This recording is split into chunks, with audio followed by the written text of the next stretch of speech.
Si continúas dividiendo algo por la mitad, una y otra vez, ¿a dónde llegas? Imagina una manzana y un cuchillo imposiblemente afilado. La cortas, revelando células, luego moléculas, luego un enjambre de átomos, pero no te detienes. Cortas los átomos, revelando un núcleo diminuto en un vasto vacío. Cortas el núcleo, liberando protones y neutrones. Cortas de nuevo y solo quedan quarks y gluones, una efímera onda en el océano cuántico. El error es creer que ahí termina. Los teóricos susurran que hay más cuerdas vibrando en dimensiones ocultas, o incluso los píxeles de una simulación cósmica. Cuanto más nos acercamos al tejido de la realidad, más se disuelve en nuestras manos. Hoy vamos a diseccionar el cosmos para responder la pregunta más simple y más difícil de todas: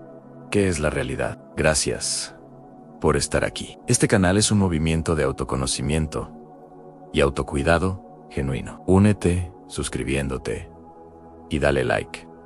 Caminemos juntos en esta misión de luz y transformación espiritual. Cada gesto tuyo nos motiva a seguir compartiendo momentos especiales. La manzana es real. Puedes tocarla, olerla, saborearla. Sin duda, es real. ¿Pero qué significa ser real? Para nuestros ancestros más antiguos, la realidad era simple e incuestionable, aquello que los sentidos captaban. Un crujido en el bosque era una promesa de comida o una advertencia de peligro. Percibir la realidad no era una curiosidad filosófica, era una cuestión de supervivencia. Sin embargo, a medida que la mente humana evolucionó, también lo hizo su percepción. Con los primeros rituales funerarios, hace unos 100.000 años, surgió una idea revolucionaria. Quizás había más en la realidad de lo que los ojos podían ver. Un mundo más allá de este. Surgieron nociones de espíritus, dioses y fuerzas invisibles. Junto con estas creencias, llegaron las grandes preguntas. ¿Cuál es el significado de todo esto? ¿Cuál es nuestro propósito? En aquella época, se creía que las respuestas pertenecían únicamente a los dioses. Pero algunos comenzaron a imaginar más profundamente. Llegamos a la antigua Atenas, al siglo IV a.C., con un pensador llamado Aristócles, a quien apodaban Platón por su ancha espalda. Para él, el mundo material era intrigante e inquietante. Se preguntaba, ¿de dónde vienen las propiedades de los objetos? ¿Por qué la cáscara de la manzana es verde? En su visión, el mundo que percibimos con nuestros sentidos no era, de hecho, el mundo real. Era solo una sombra. Para explicar su idea, Platón creó la famosa alegoría de la caverna. Nos pidió imaginar a un grupo de prisioneros encadenados en una cueva, forzados a mirar una pared. Detrás de ellos, una hoguera proyecta sombras de objetos y personas que pasan. Para los prisioneros, que nunca han visto el mundo exterior, esas sombras son la única realidad que conocen. Son representaciones pálidas y distorsionadas de una verdad que nunca han experimentado directamente. Platón nos pregunta, ¿cómo podrían ellos comprender la verdadera naturaleza de la realidad? Y luego, nos lanza la pregunta definitiva. ¿Y si nosotros somos esos prisioneros? ¿Y si nuestro mundo cotidiano es solo un parpadeo de una perfección que reside en otro lugar? Esta idea de que nuestra realidad es una proyección de algo más grande es extrañamente premonitoria. Pero para desentrañar los secretos del universo, la filosofía no era suficiente. Se necesitaban las herramientas de la ciencia. Y tan pronto como comenzamos esa búsqueda, la realidad se reveló mucho más extraña de lo que podríamos haber imaginado. Un poeta romántico, John Keats, lamentó que la ciencia desharía el arco iris, reduciendo su magia a una fría explicación de prismas y luz refractada. Y fue precisamente un genio, llamado Isaac Newton, quien reveló que la luz blanca del sol contiene todos los colores.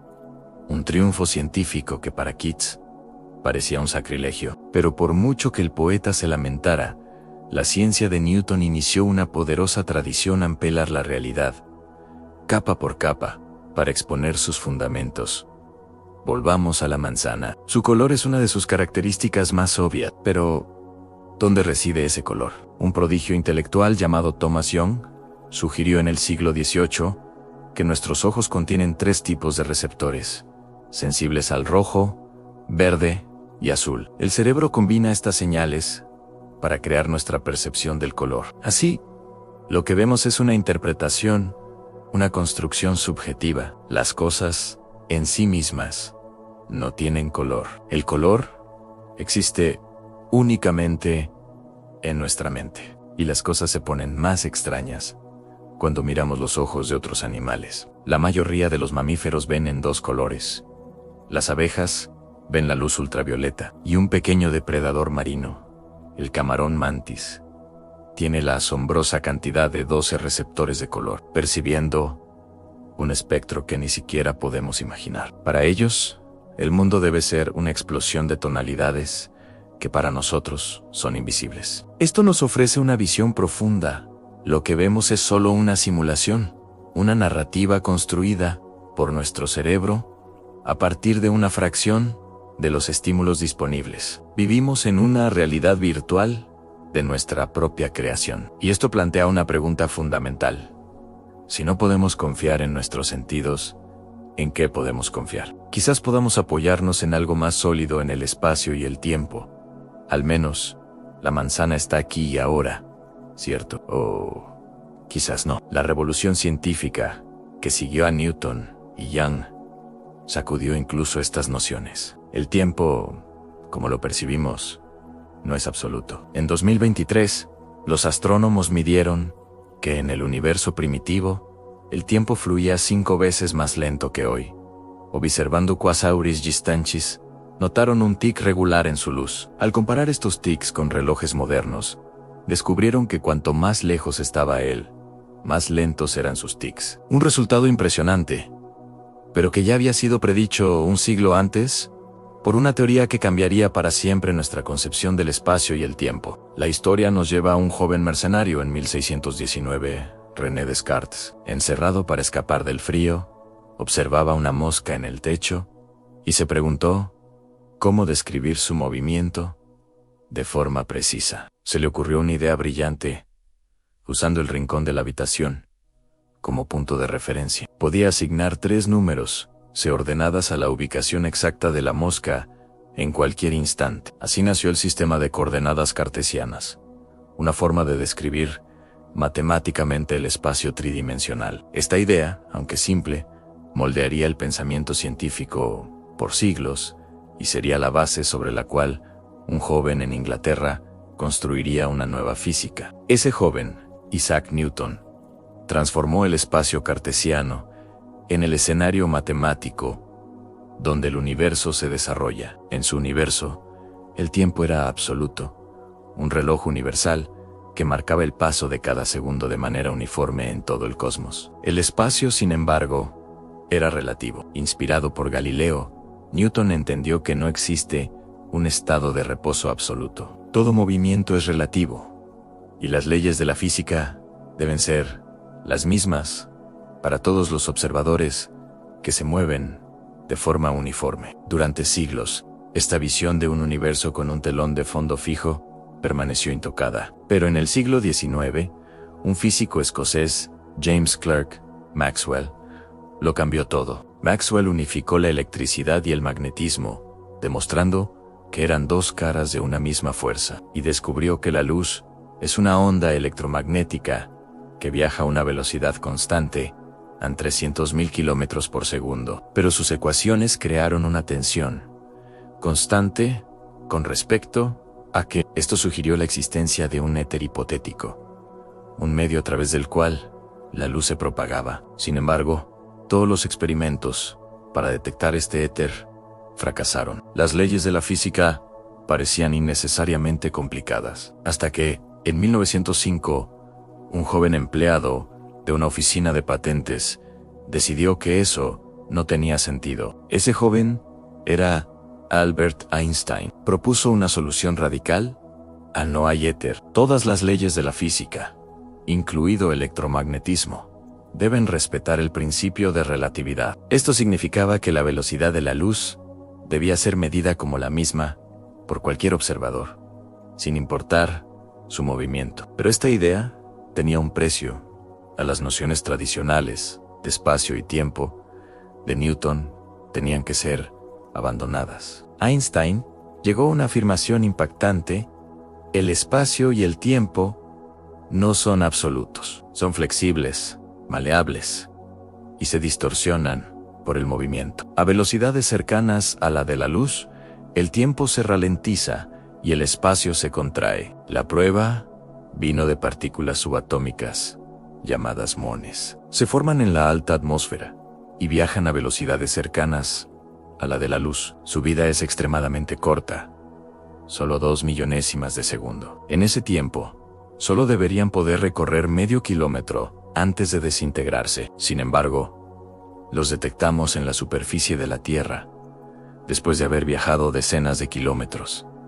¿Por qué? Por la dilatación del tiempo de Einstein. Para nosotros, en la Tierra, el reloj del muón parece correr mucho más lento, permitiéndole completar su largo viaje. Para el muón, sin embargo, el espacio se ha contraído y el viaje le parece muy corto. El espacio y el tiempo son relativos al observador. La visión de Einstein también destruyó la idea de una hora universal. Si la luz tarda 8 minutos en llegar del Sol a nosotros, vemos al Sol como era hace 8 minutos. Vemos la galaxia de Andrómeda como era hace 2.5 millones de años. El ahora del universo está oculto para nosotros. Y diferentes observadores, en diferentes lugares y velocidades, pueden discrepar sobre qué eventos ocurren simultáneamente. El tiempo dejó de ser absoluto. Pero esta revelación creó un problema. La teoría de la gravedad de Newton dependía de un tiempo universal para funcionar. Einstein se dio cuenta de que tenía que empezar de cero y redefinir la gravedad misma. Tras 10 años de intenso trabajo, en 1915, Einstein presentó su obra maestra, en la teoría de la relatividad general. La revelación fue alucinante. La gravedad no es una fuerza misteriosa que actúa a distancia, es la curvatura del tejido mismo del universo. Un tejido de 4 dimensiones, llamado espacio-tiempo. Los objetos masivos, como los planetas y las estrellas, curvan este tejido a su alrededor. Y los objetos más pequeños simplemente siguen esas curvas, como una canica rodando en una sábana estirada por una bola de boliche. Esta teoría explica desde la órbita de los planetas hasta la expansión del universo y el funcionamiento de nuestro GPS. Así que, desde principios del siglo XX, nuestra visión del tiempo y el espacio fue alterada para siempre. La pasada del tiempo es totalmente personal. Tu reloj marca un segundo por segundo para ti, pero los relojes de otras personas pueden marcar el tiempo de manera radicalmente diferente, dependiendo de su movimiento y su posición en un campo gravitacional. La flexibilidad del tiempo es una parte real del cosmos y nos lleva a pensar en posibilidades fantásticas, como viajar al futuro. Teóricamente, solo necesitaríamos pasar un tiempo cerca de un agujero negro, donde la gravedad es tan intensa que el tiempo casi se detiene en relación con el resto del universo. Al regresar tu atención a la manzana, te das cuenta de algo profundo. Tienes la certeza de que está aquí, ahora, pero ahora entiendes que tú ahora es precisamente eso, el ahora que te pertenece solo a ti. Tu realidad es tuya y de nadie más. En la pregunta de cuándo y dónde está la realidad, parece escurridiza. Pero, ¿y la pregunta de qué?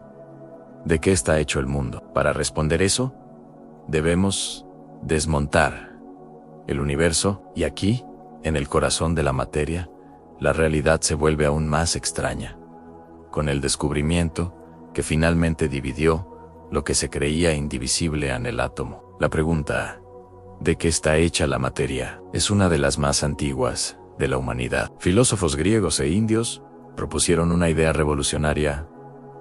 Todo está compuesto por pequeñas piezas indivisibles, que llamaron átomos. Por milenios, fue solo una idea. Pero en 1905, Einstein explicó el movimiento browniano, el baile errático de granos de polen en el agua, como el resultado de colisiones con miles de millones de moléculas de agua invisibles. La hipótesis atómica se había convertido en realidad científica, pero la historia dio un giro en el átomo, cuyo nombre significa indivisible, resultó ser divisible. A finales del siglo XIX y principios del XX, descubrimientos como la radiactividad y el electrón demostraron que el átomo tenía una estructura interna. Fue Ernest Rutherford, el padre de la física nuclear, quien nos dio la imagen del átomo que conocemos hoy. En un famoso experimento, bombardeó una fina lámina de oro con partículas. La mayoría la atravesaba, pero algunas rebotaban en ángulos imposibles. Rutherford quedó atónito. La única explicación era que la masa y la carga positiva del átomo estaban concentradas en un núcleo increíblemente pequeño y denso. La vasta mayoría del volumen de un átomo era, en esencia, espacio vacío. La caja de Pandora de la física nuclear estaba abierta. La naturaleza aparentemente sólida del mundo era una ilusión. Cada silla, cada pared, cada manzana está hecha de átomos, y cada átomo es principalmente espacio vacío. Tu apariencia sólida también es una ilusión. Esto es perturbador. El dilema que enfrentas es cómo reconciliar tu experiencia sensorial de un mundo sólido con la verdad científica de un universo mayormente vacío. ¿Es tu percepción una mentira útil que la evolución diseñó para ayudarte a navegar el mundo sin volverte loco? ¿O hay algo más profundo sobre la naturaleza de la solidez que aún no entendemos? Pero el misterio se profundizó. El núcleo mismo estaba compuesto por partículas más pequeñas, protones y neutrones, y estas, a su vez, estaban compuestas por partículas aún más fundamentales, llamadas quarks. El modelo estándar de la física de partículas nos dice que toda la realidad que experimentamos es una combinación de unos pocos ingredientes: quarks, electrones y las partículas que transmiten las fuerzas. Sin embargo, este modelo trae un detalle sorprendente y vertiginoso. Estas partículas fundamentales no tienen tamaño. Son consideradas puntos matemáticos. El espacio vacío dentro del átomo es aún más vacío de lo que se imaginaba. Tu manzana no es nada más que una mezcla de extrañas ondas cuánticas. El dilema de la percepción se agudiza. Si todo es una onda de probabilidad, si las partículas no tienen una posición definida hasta que las medimos, ¿qué es la sustancia de la realidad? El debate comenzó en 1926, cuando Max Born interpretó la función de onda de Schrödinger no como materia en sí, sino como una onda de probabilidad. La amplitud de la onda, en un punto, indicaba la probabilidad de encontrar la partícula allí. Los objetos cuánticos viajan como ondas, pero interactúan con el mundo como partículas. Este dilema entre la descripción probabilística y la experiencia concreta sigue siendo el corazón del misterio cuántico. Einstein odiaba esta visión probabilística. Su famosa frase, "Dios no juega a los dados", resume su convicción de que debía haber una capa más profunda y determinista de la realidad, variables ocultas que aún no habíamos descubierto. Este dilema lo llevó a proponer, junto con Podolsky y Rosen, el famoso paradoxo EPR, basado en el entrelazamiento cuántico. Argumentaba que la conexión instantánea entre partículas entrelazadas violaba la relatividad. Te invito a reflexionar. ¿Te sientes más cómodo con un universo determinista, donde todo está prescrito, o con un universo probabilístico, donde el azar juega un papel fundamental? Tu respuesta revela tu propia disposición filosófica. Décadas después, los experimentos de John Bell demostraron, de forma casi concluyente, que las variables ocultas locales no existen. La realidad, a nivel cuántico, no es local y no es definida.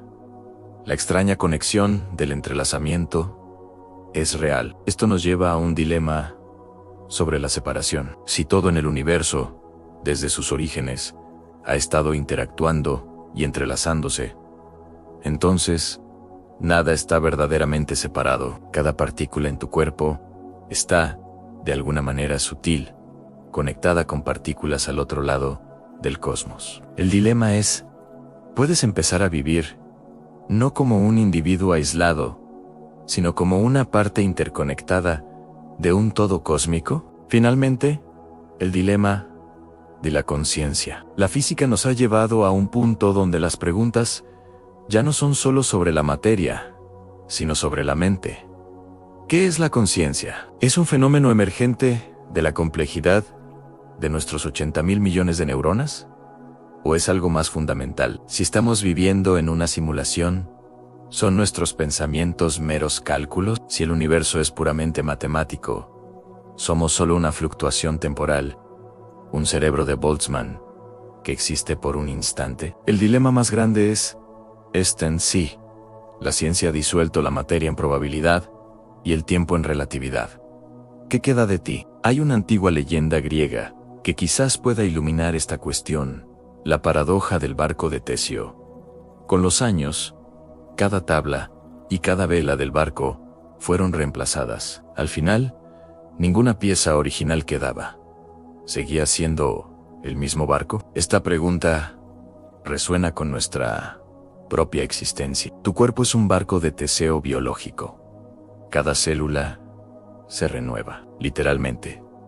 No eres la misma persona que eras hace una década. Sin embargo, sientes que eres el mismo tú. Si no eres tus células, si no eres tu cuerpo, entonces, ¿qué eres?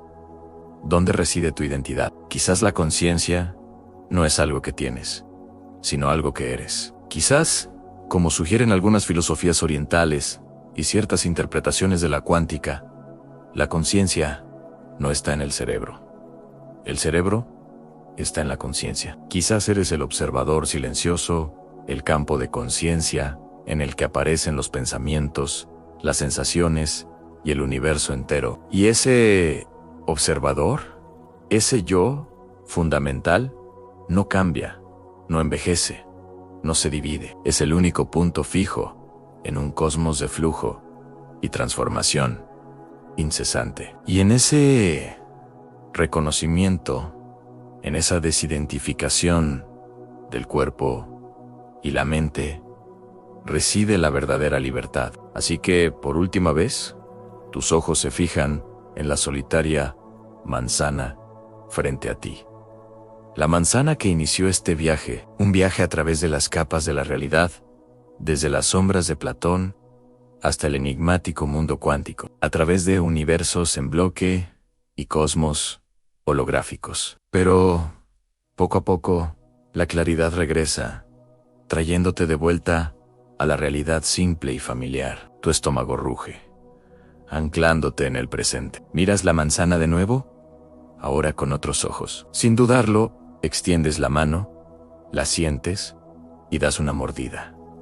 El sabor es real, el momento es real y quizás, en última instancia, eso es todo lo que necesitas saber. O quizás, no, quizás la verdadera lección de este viaje es que la realidad no es una respuesta a encontrar, sino una pregunta a vivir. Y el hecho de que podamos hacer estas preguntas, de que una colección de átomos, llamada ser humano, pueda contemplar el universo que le dio origen, es el mayor milagro de todos. La búsqueda del conocimiento no nos ha dado una certeza final, pero nos ha regalado algo mucho más valioso, un profundo y vertiginoso sentido de asombro. Y en ese asombro encontramos nuestro lugar en el cosmos. Si este viaje por las profundidades de la realidad ha expandido tu mente, te invito a anclar tu asombro. Ve a los comentarios y escribe una palabra que lo resume todo en misterio. Que sea tu recordatorio